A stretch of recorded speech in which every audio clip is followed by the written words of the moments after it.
இன்னொன்று, ஒரு சில நேரங்களில் ராமதாஸ் வந்து எவ்வளோ பெரிய படுத்த அரசியல்வாதிங்கிறது வந்து ஒரு சில எக்ஸாம்பிள்ஸ் இருக்கு. நீங்கள் அவரே ஒரு பெரிய அரசியல் தலைவர். 2011ஆம் ஆண்டு ஜனவரி எண்டுன்னு நினைக்கிறேன். ஜனவரி எண்டு கலைஞர் வந்து டெல்லிக்கு வர்றாரு. மே மாதம் தேர்தல் நடக்க போகுது. உங்கள் கூட்டணியில் யார் யாரெல்லாம் இருக்கிறாங்கன்னு சொல்லும்போது பாமக அப்போ அஃபிஷியலாக இல்லை. பாமக இருக்குன்னு அனௌன்ஸ் பண்ணிட்டார் கலைஞர். ராமதாஸ் கிட்ட கேட்குறாங்க, மருத்துவர்கிட்ட.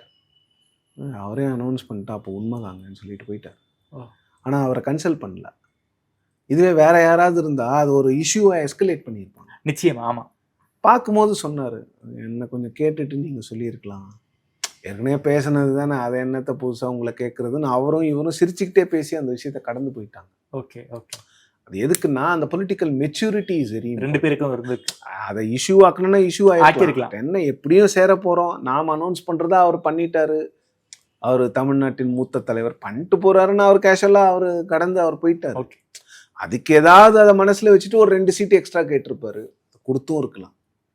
சரி, இப்படி தான் பொலிட்டிக்கல் பார்கெனிங் இப்படி தான் இருக்கும். அன்னைக்கு நீ அது பேசும்போது எங்களை கேட்காம கூட அனௌன்ஸ் பண்ணீங்க, அதுக்குனால ஒரு 2 சீட்டு எக்ஸ்ட்ரா கொடுக்கக்கூடாதான்னு கேட்கும்போது அது எடுப்படும் இமோஷ்னலாக. ஆமாம்ல, அது பண்ணோம், சரி ஒரு 2 சீட்டு கொடுங்க, அதில் என்ன ஆக போகுதுன்னு எழுந்து போகலாம். ஒரு சீட்டும் முக்கியம் இல்லை அரசியலில். இந்த காங்கிரஸ் வந்து 2011 அதே எலெக்ஷன்ல 63 சீட்டு தான் வேணும், ஸ்லைட்டே தான் வேணும்னு கேட்டாங்க. என்ன ஆச்சு உங்களுக்கு? 61 கொடுக்குறேன்னு திமுக வந்தது, இல்ல 63 தான் வேணும்னாங்க. 5 சீட்ல தான் ஜெயிச்சாங்க. எதுக்கு?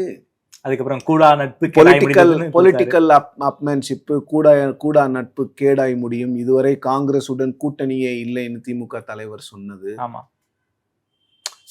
ஸ்டாலின் அவர்களே வந்து இன்னைக்கு வந்து மிகப்பெரிய அளவில் காங்கிரஸை சப்போர்ட் பண்றாங்க. ஆனா அன்னைக்கு அப்படி அவங்க அப்பா மறைவுக்கு முன்னால் வரைக்கும் அவருக்கு வந்து பெரிய அளவில் காங்கிரஸ் மீது ஒரு எண்ணம்லாம் கிடையாது.